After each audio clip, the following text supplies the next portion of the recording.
Hey guys, welcome to France, and welcome to Husqvarna's new Svartpilen 801.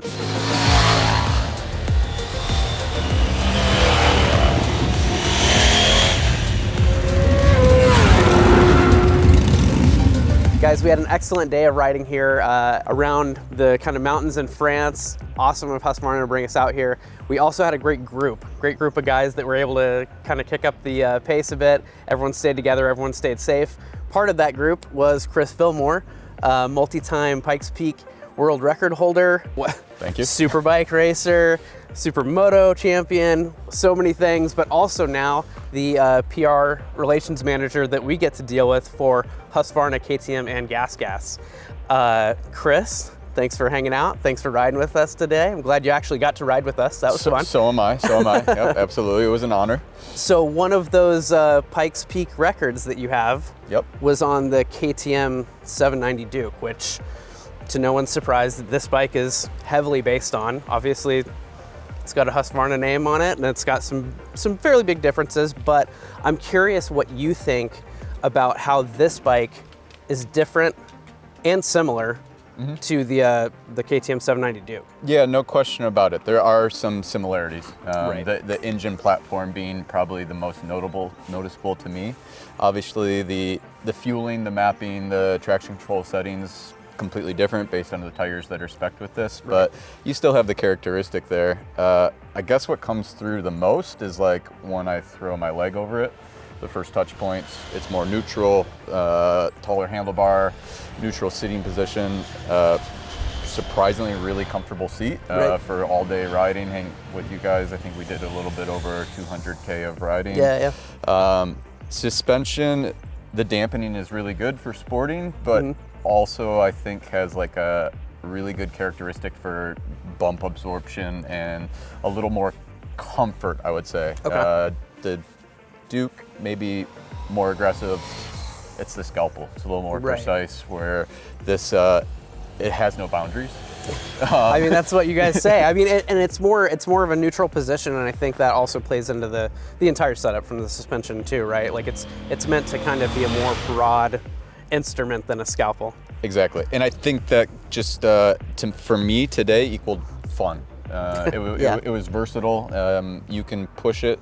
I think the roads here are a good example of that. You know, not all of them are perfect, but a lot of them were. A lot of twisties, and for me, it handled everything really well and kept me comfortable along the way. Right on. So you think, you know, if Pikes didn't close down the mountain, you think you put another world record down on this thing?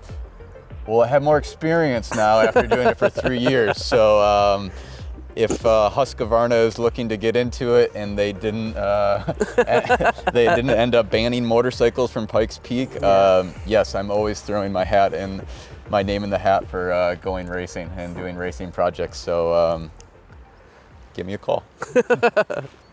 Right on, man. Yeah, it was fun riding today. Again, we had a good group, good guides. You know, there was for a minute there at the end where we lost you guys for a split second. The local tour guide was, he wanted to show me the race line. Right, yeah. But we were obeying all speed limits, don't worry about that. The entire time, safely. Yeah. I'm curious about what you think about the motorcycle and the day, the experience coming to southern France. It's been like overall a very good experience for me, so why don't I leave the platform to you and you can take it off from there. We'll get into it.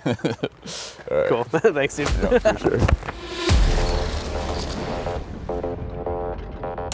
So it was great chatting with Chris, but now that we've got all those pesky Husqvarna employees out of here, let me tell you how I really feel about this bike.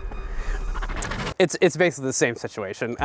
The bike is poised as, you know, the upgrade, the new Svartpilen 801 from the 701, but really that bike was very different in both the Svartpilen and Vitpilen platform.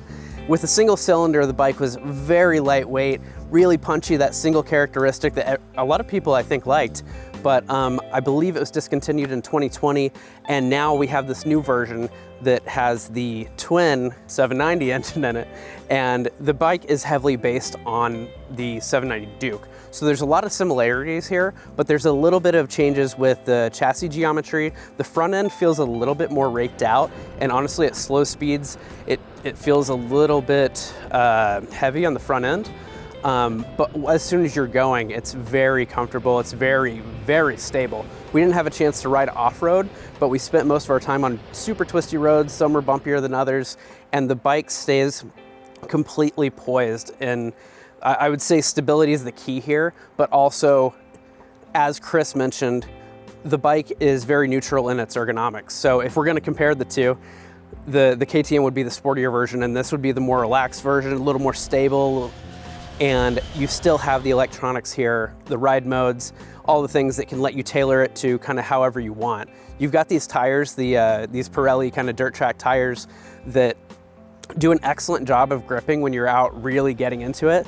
But if you decide to opt for the dynamic package that lets you adjust throttle control, wheelie control, traction control, MSR, you get a lot of adjustability there if you opt for that dynamic package. And if you want to really push this bike, it's absolutely capable of doing so. You have J1 brakes, and they do an absolutely great job. With these tires, you can, if you're really getting into it and you're riding really aggressively, you can start feeling the traction braking loose a little bit, but they're, again, I mean, with the entire bike, everything maintains stability really well. If you're looking to really push it on road though, definitely swap out the tires and get something stickier, because you'd be doing yourself a disservice if you're trying to get the absolute maximum without doing that. A cool thing that the entire Pure Mobility group is kind of doing now with the WP suspension is kind of reining it back from giving you tons and tons of clicks and all this adjustment that maybe people are not really sure that they need 18 clicks of adjustment, and they're maybe not spending the time to actually go through there.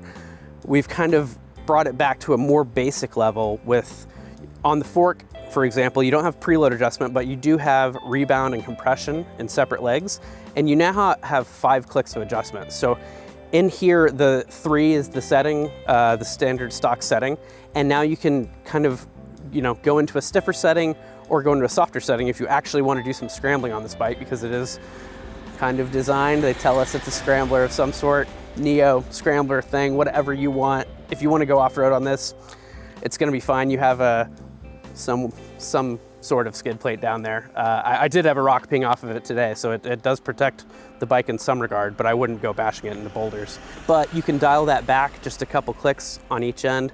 And then on the shock, you also have kind of the same adjustability. It's preload and rebound, but again, it's bringing you back from 20 clicks, 18 clicks to a more simple, not necessarily simple, but just bigger differences with each click, so you can really feel the way the bike changes in its handling.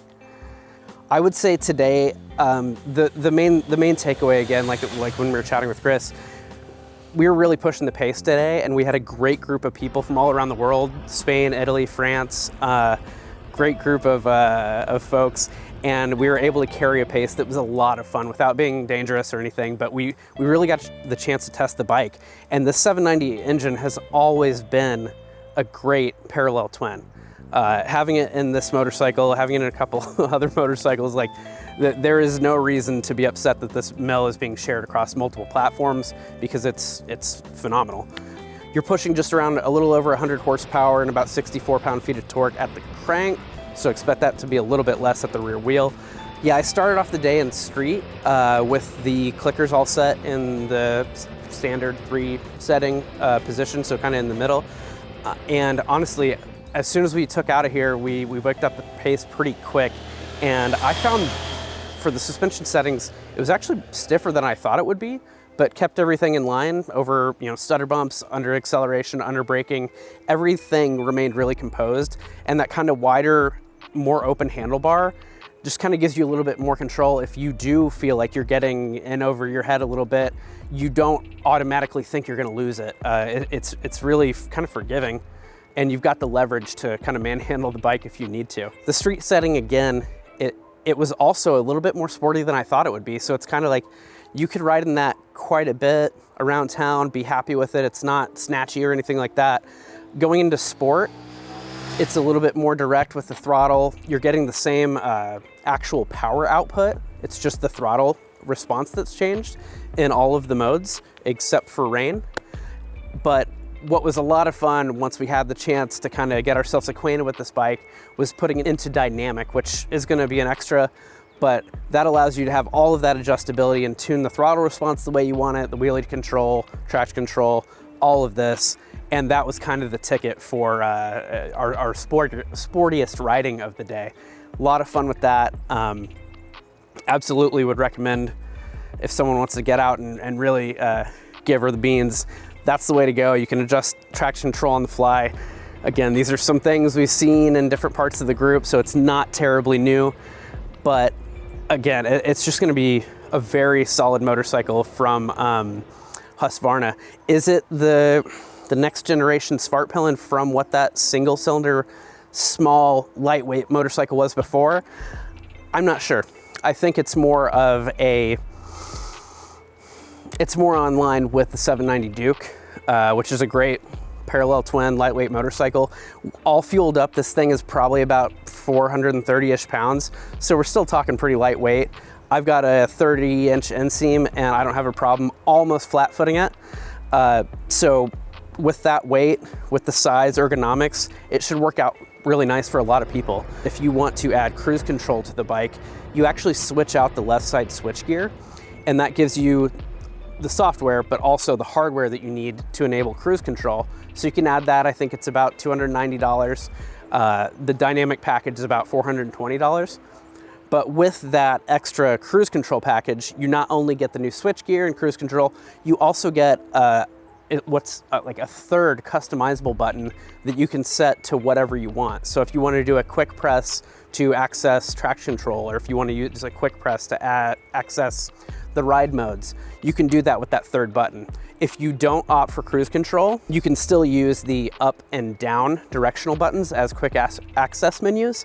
But again, if you opt for the cruise control package, you get a third. So you have 3 customizable buttons. So pretty cool stuff here. I mean, it's all software, so pretty rad stuff that you can do with that. Yeah, I think for me, you know, the thing that stood out today is the engine. I mean, I like the more laid back ergonomics from the, being an off-road guy, I kind of like these ergonomics and this sitting position. It's super comfortable. But you know, coming into this kind of setting, the engine is the shining star, but everything around it is the reason I've talked about how much fun we had today. Great package that Husqvarna's put together here. Curious to know if we'll see one with a VIT in the beginning of its name coming soon. No, everyone's been tight-lipped, so I'm not sure, but we'll see what happens. I think that pretty much wraps it up, guys. So if you liked the video, like, comment, subscribe. If you have any questions, leave them in the comments. We'll try to get to those as soon as possible. And if you're curious about the specs, you want to see more photos of the bikes, detail photos, things like that, head on over to Motorcycle.com and we'll have the full ride up there.